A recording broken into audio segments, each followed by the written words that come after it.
Even if you think that you're going through mental illness alone, the truth is that you're not.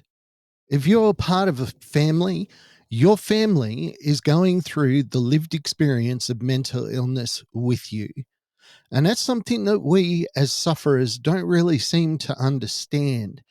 And it's not something that I understood, really, until I became a carer for my daughters who live with mental illness. I just want to expand on this a little bit today. We're going to do it right after this. Welcome to Shattered the Podcast. STP is the story of my journey from the depths of mental illness to a place where I could live again. Alrighty, thanks once again for listening to Shattered the Podcast. Hope you like and subscribe and do all those things just to help us out. Today, we're looking at this idea that a person with a mental illness is not going through it alone. I was confronted with this the other day. A family member went through a very difficult situation, and they kept telling me how alone they were. I was alone. And I was like, well, why didn't you call me? Why didn't you just get in touch and say, hey, man, I'm feeling really alone? It's like I might not have been able to fix it, but I could have at least have said, well, I'm with you.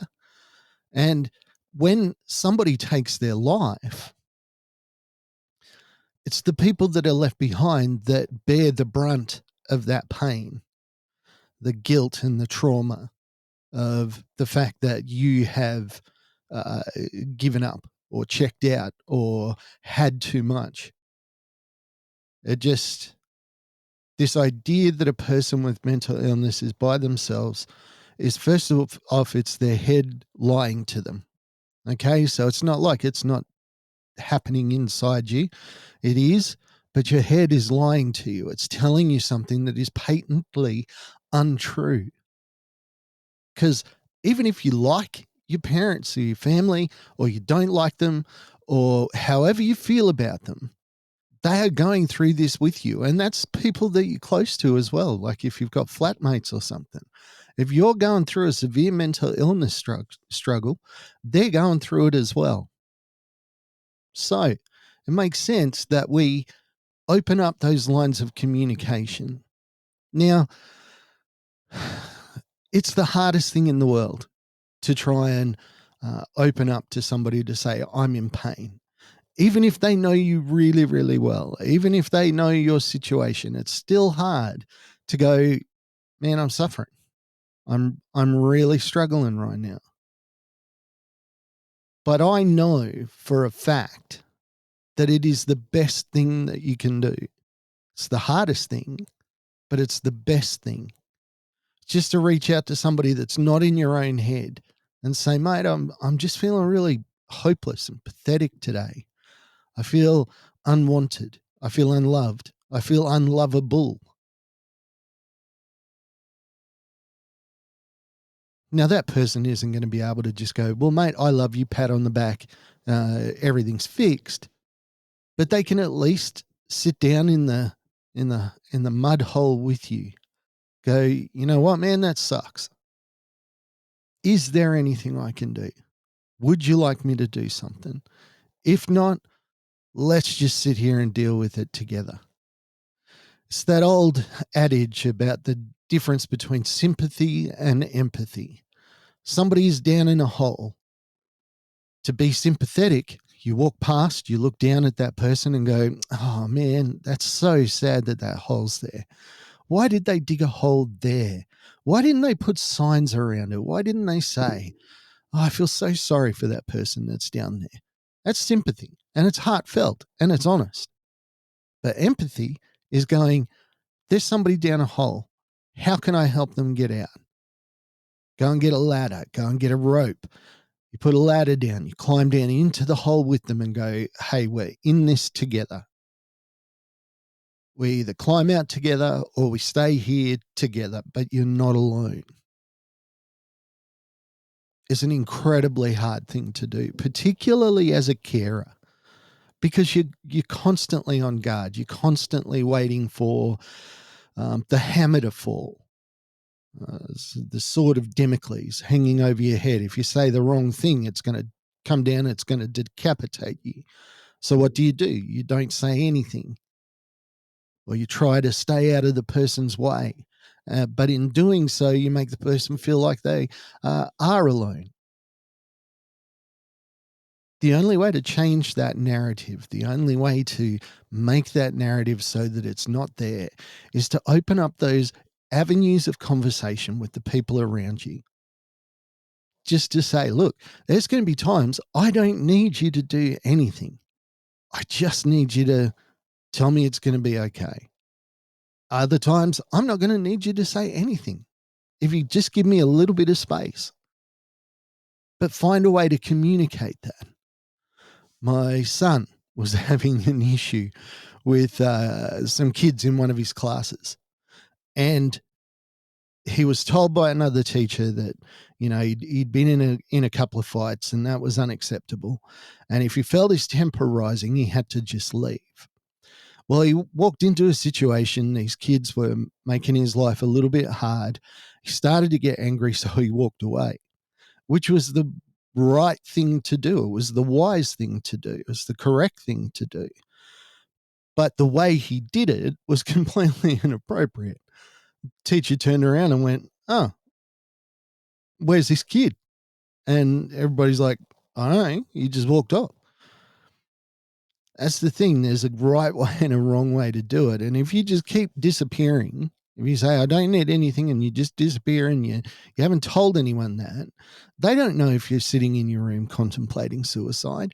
They don't know if you're sitting in your room just looking out the window going, you know what? I'm really enjoying those sunbeams out there. They don't know if you're meditating. They don't know if you're doing mindfulness. They don't know if you are suicidal. So find ways to open up those avenues of communication. My daughter hates to talk about her feelings. Asking her to talk about her feelings builds up her anxiety and makes her depression kick in because she's got to talk about it. She just, her whole being doesn't like talking about how she's feeling. But she's got to, because we can't leave her alone.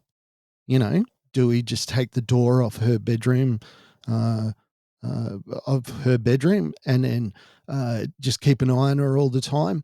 Or do we find out a way to communicate in a way that is effective and honest and truthful so that we know exactly what's going on? And for my daughter, my youngest one, this is enough. If I get a thumbs up, I'll walk past her. I'll stick my thumb up, questioning face. If I get a thumbs up, I know she's good, and I know I can just walk away. If I get a kind of a handshake, a bit of a so, I know that I don't need to intervene, but I do know that she is struggling. So I put all those struggle strategies in. She points thumbs down, then it's action stations. Then she knows that I've got to ask her some questions. And she doesn't have to go into great diatribes, a TED talk on how she's feeling. She's just got to say, Dad, I'm struggling a bit today. The thoughts are getting a bit above me, and I just can't handle it today. So, okay, mate, what do we need to do? Oh, I need space. I need this. I need that. It's that communication that makes it not better, because nothing will make it better, but it will make it easier, not just for you, the sufferer, but for the people around you. If you can just go to them and say, hey, I'm just going to my room for a couple of hours. I just need to get away and I need to be quiet. I'm fine. Cool. See you in a couple of hours. But if you disappear, just they're gone, then the assumption is that there's something negative that's happening. And that is like torture. When you're sitting outside of somebody's room and you're thinking that inside that room they might be harming themselves, killing themselves, and you don't know whether you can go in, or you can't go in. It's soul destroying. So build a communication plan. For us, it was, mate, if you don't want us to take the door off the hinges, you need to let us know what's up. And if you thumbs down, but you don't want to talk, that's fine, but the door's open. Leave it open just so that we can be sure that you're safe. You don't have to say anything. We won't stand at the doorway staring at you. We will just look, make sure you're doing okay, maybe ask for a thumbs up or thumbs down, and then we'll just keep moving. It's not intrusive.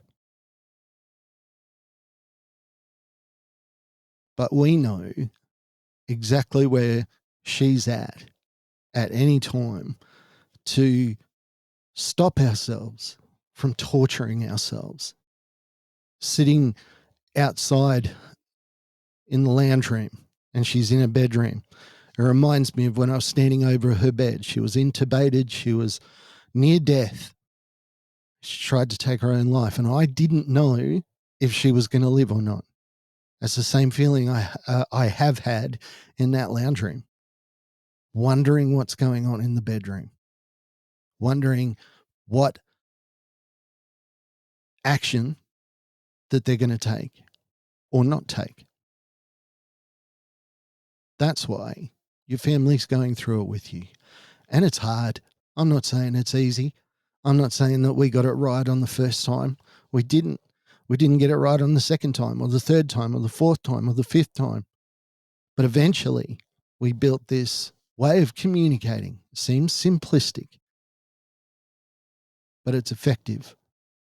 And it allows us to walk through that mental illness journey together, knowing exactly where each other is at and giving each other the space and the dignity to deal with it while ensuring that we know that they're safe. It's a massive, massive thing, and it's not easy. Hey, look, you have a great week. I'll talk to you again soon. Bye for now. Hey, thanks for joining us on Shattered the Podcast. I'm Mark. Special thanks to my producer, Meredith Brosnan, and also to Torian, Kevin, and Lorraine. And we can't forget the amazing band Adelaide, who let us use their song as our theme.